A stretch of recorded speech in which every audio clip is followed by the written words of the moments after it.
Kalau dipikir-pikir ya, nih dipikir-pikir deh. Kayaknya sebenarnya harusnya sih yang diserang tuh Pak Prabowo, bukan Mas Gibran dan Pak Jokowi. Tapi kan siapa yang berani nyerang Prabowo ya?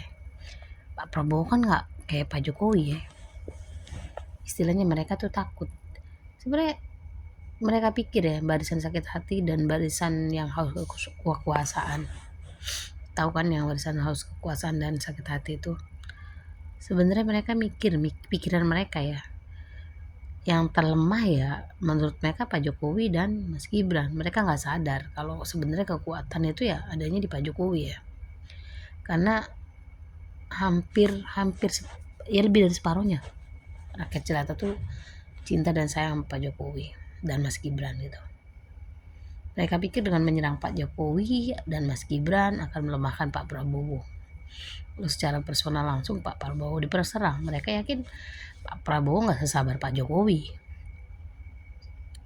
Ya kalau nggak emang tujuannya itu ngapain nyerang Pak Jokowi berjilid-jilid begitu ya. Sampai segala macam isu dihembuskan, sampai mau melengsarkan Gibran. Yang namanya melengsarkan Mas Gibran itu otomatis melengsarkan ya Pak Prabowo karena mereka itu satu paket gitu. Aneh kan?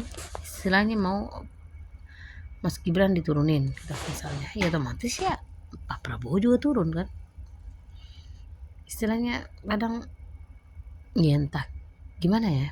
Emang kita orang awam politik ya, tapi setidak-tidaknya itu halusnya gitu ya menyerang Pak Jokowi dan Mas Gibran itu secara halus gitu.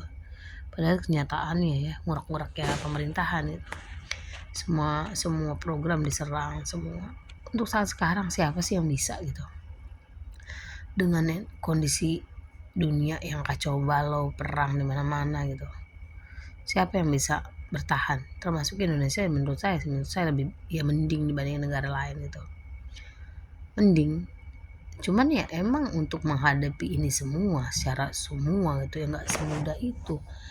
Negara besar aja pasti ngerasain imbasnya kan perang kayak gini istilahnya apa nggak gila itu ya, kita harusnya bersyukur kita di sini masih aman masih sejahtera lah walaupun dagang sehancur-hancurnya kayak gini saya sebagai pedagang bisa ngerasakan imbasnya gitu ya rasain banget gitu ya cuman kan ya seharusnya mau gimana lagi emang udah kejadian seperti ini ya dari COVID hajar COVID berapa tahun tambah lagi perang ya jangankan kan kita Indonesia ya negara besar pun ya dampaknya luar biasa gitu emang aneh kadang manusia itu ya ya namanya kekuasaan itu emang membutakan segala kan emang duitnya manis banget ya namanya kalau kita dikasih kekuasaan itu kan secara tidak langsung ya harta benda pamor nomor satu kan